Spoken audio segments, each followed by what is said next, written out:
Como faço para monetizar automações que desenvolvi para facilitar o meu trabalho? Eu tenho uma aplicação chamada GZap, que é uma API de WhatsApp que já está no ar há mais de dois anos e meio, e eu desenvolvi ela para automatizar e facilitar o meu trabalho no dia a dia. E eu vi que dali tinha uma oportunidade de faturamento. Então eu apliquei algumas estratégias e consegui colocar a GZap em produção, consegui fazer minhas primeiras vendas e hoje esse produto já me rende mais de R$ 2.500 por mês com pouquíssimas horas de trabalho mensal. E essa pergunta é tão boa que eu vou deixar para responder ela em detalhes no final do vídeo. Eu abri uma caixinha de perguntas lá no Instagram, pedi para vocês me fazerem perguntas sobre programação e neste vídeo eu selecionei aqui algumas das mais interessantes e vou responder para vocês. Então, começando do ponto de partida, tem duas perguntas aqui: por onde começar ou por onde começar os meus estudos? Olha, antes de mais nada, você tem que entender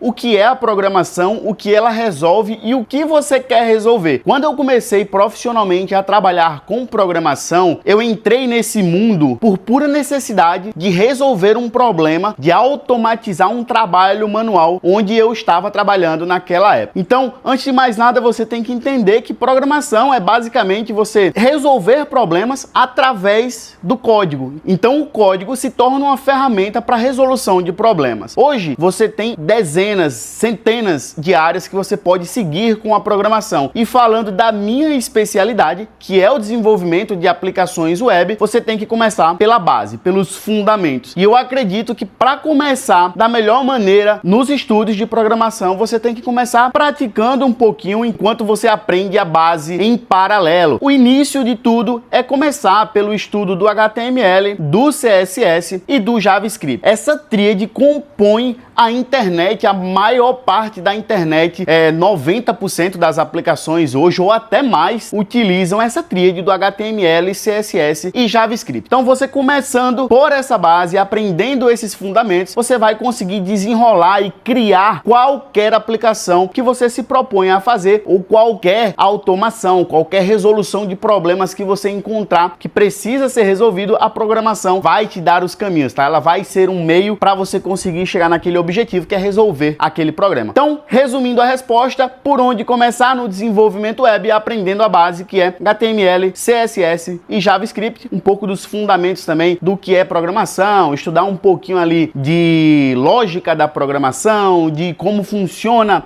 um computador, o que é a internet, o que é um protocolo HTTP. Tudo isso são fundamentos que você precisa entender minimamente para começar a desenvolver suas aplicações profissionalmente. Mas a base, HTML, CSS e JavaScript, beleza? Temos uma pergunta bem interessante aqui nos mundos de hoje, que é como procrastinar menos, sendo que estou estudando na minha zona de conforto. Então, vem comigo. O primeiro ponto da procrastinação, acho que nos dias de hoje, é a quantidade de informações que a gente acaba sendo submetido no dia a dia, principalmente por conta desse dispositivo aqui, que é o celular. Então, quando a gente está ali naquele momento de estou ingressando na área da programação, já ingressei e sinto que eu preciso me aperfeiçoar mais, até porque todos os dias nós somos enxurrados aí com quantidade de informação absurda sobre IA, coisas novas que estão surgindo no mercado. Então, se você passa 2, 3 dias sem estudar, a sensação que você tem é de você estar ficando para trás, literalmente. Então, eu acho que o primeiro ponto é a gente saber até que ponto a gente pode lidar ou estar presente ao lado desse carinha aqui. Pô, se você não tem o controle de estar com esse celular em cima da sua mesa e focando no que tem que ser feito, ou estudando, ou buscando algum material que você se desenvolva, eu sugiro você deixar isso aqui num outro cômodo e você realmente faça um momento de privação no seu dia a dia ali, para que você consiga de fato estudar, buscar um novo material, ler uma documentação com calma. E eu acho que outro ponto também que é muito interessante e a gente ter cautela nos dias de hoje é da forma que a gente utiliza a IA no nosso dia a dia. Talvez você esteja utilizando um pouco de IA a mais para resolver alguns problemas, e aí quando você tem que de fato encarar isso você mesmo, estudando, buscando algum material, você se sente ansioso, porque as coisas não vêm tão rapidamente como acontece com a IA, como acontece nos dias de hoje, a quantidade de informação que a gente acaba recebendo. Então acho que a procrastinação é muito de você olhar para si, dar um zoom out na sua vida para você conseguir visualizar onde que você está errando e o que você pode melhorar, beleza? Uma outra pergunta que sempre surge nos debates sobre como começar a estudar programação é se que saber inglês é essencial para você programar. E eu rapidamente te respondo dizendo que sim e não. O inglês, ele não é fundamental se você não sabe o inglês hoje. Você pode sim começar a estudar. Isso não vai ser um fator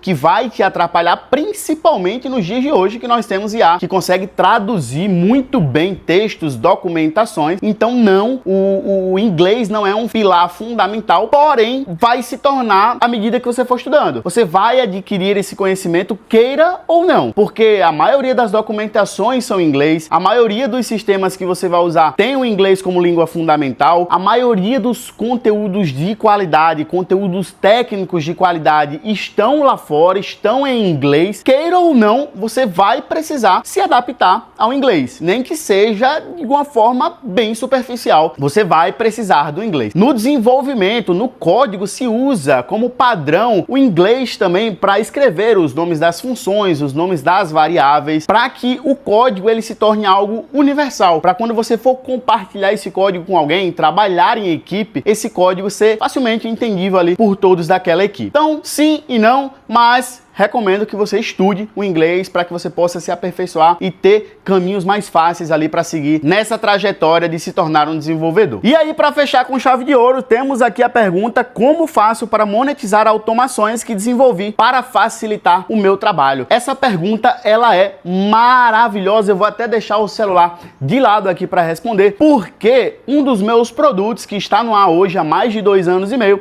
que é a GZAP, surgiu dessa forma. Eu criei a GZAP por gostar de trabalhar com automações de WhatsApp e porque eu já tinha tido experiências com automações de WhatsApp. Inclusive, se você quiser dar uma olhadinha aqui no vídeo anterior, eu conto um pouco mais como foi que eu dobrei as vendas de uma imobiliária utilizando a programação, e parte do que eu conto nesse vídeo foi o que me fez desenvolver a GZAP. Então, quando eu parei para desenvolver o meu produto, a GZAP, eu não pensei imediatamente em vender ele. Eu não criei esse produto pensando imediatamente na venda. Eu criei ele para resolver um problema meu, que era a necessidade de automatizar o disparo de mensagens no WhatsApp para a mensageria interna de outras aplicações. Então eu estava naquele momento com uma aplicação que estava em produção, vendendo bastante, então eu precisava ter notificações no meu dispositivo para estar ciente do que estava acontecendo ali no dia a dia da minha operação. Então eu desenvolvi a GZAP para utilizar nesse meu outro sistema. Então lá eu conseguia fazer notificações de envios de mensagens de compras aprovadas, de compras canceladas, de erros internos no sistema. Então eu fui o meu primeiro cliente da GZAP. Obviamente, isso não monetiza porque eu não vou pagar para mim mesmo. Porém, quais foram as estratégias que eu utilizei para conseguir o meu primeiro cliente, o meu segundo cliente e chegar como está hoje aí, faturando mais de R$ 2.500 por mês num produto que eu invisto poucas horas. Então a primeira estratégia que eu utilizei para monetizar a GZAP foi conversar, falar da GZAP para pessoas que seriam potenciais clientes. Por exemplo, quando eu comecei a desenvolver a GZAP, eu conversei com um amigo meu amigo Wesley, e ele utilizava uma das concorrentes, que hoje é uma das concorrentes da GZAP, e eu comecei a perguntar para ele como é que funcionava a concorrente. Inclusive fiz um meet com ele para a gente acessar o sistema juntos e eu visualizar como é que aquele meu concorrente vendia aquela API. Então eu construí o meu sistema para resolver uma dor minha, mas ao mesmo tempo eu não deixei de lado de procurar, de ver e investigar como é que estava o mercado naquele momento, para que eu conseguisse construir um produto que fosse mais ou menos ali diante do que o mercado precisava. A partir desse momento eu comecei a conversar muito com esse meu amigo Wesley, que continuou utilizando a concorrência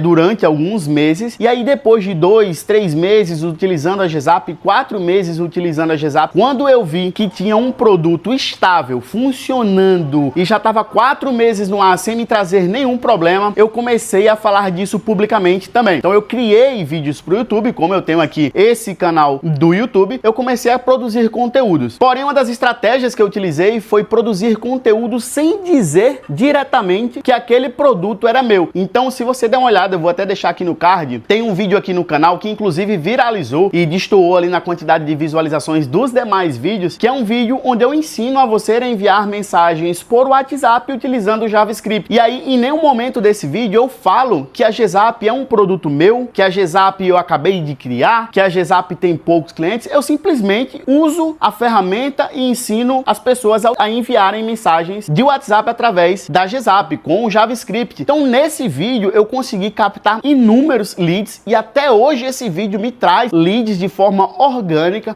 Ao mesmo tempo que eu falei sobre a GZAP com alguém, com algum potencial cliente, eu gravei vídeos para o YouTube mostrando essa ferramenta em execução sem precisar falar que aquele produto era meu. Outra coisa que eu fiz também foi criar uma página de vendas para o meu produto. Então, por mais que eu não tenha feito ele pensando em vender imediatamente, eu criei toda uma estrutura para que esse produto fosse vendável. Então eu tinha uma página de vendas, eu tinha um cadastro, uma tela de cadastro para os usuários tinham como automatizar ali seu dia a dia no seu dashboard com o seu login e sua senha. Eu integrei esse meu sistema com um gateway de pagamentos, por mais que isso não seja obrigatório. Eu acho que o gateway de pagamento não é o principal que você tem que ter num produto, porque se você lança esse produto, você joga esse cliente para o teu WhatsApp, você também consegue converter essa venda e inclusive mais do que se você deixar esse pagamento automatizado, tá? Na GZAP, durante 2 anos, eu joguei esse meu cliente pro WhatsApp, conversei tete a tete com esse meu cliente. Então eu troquei uma ideia com esse cara, entendi qual era a dor dele e eu direcionei ele da melhor maneira para conseguir fechar essa venda. Então vender um produto é um fluxo, é um funil literalmente que você tem que estruturar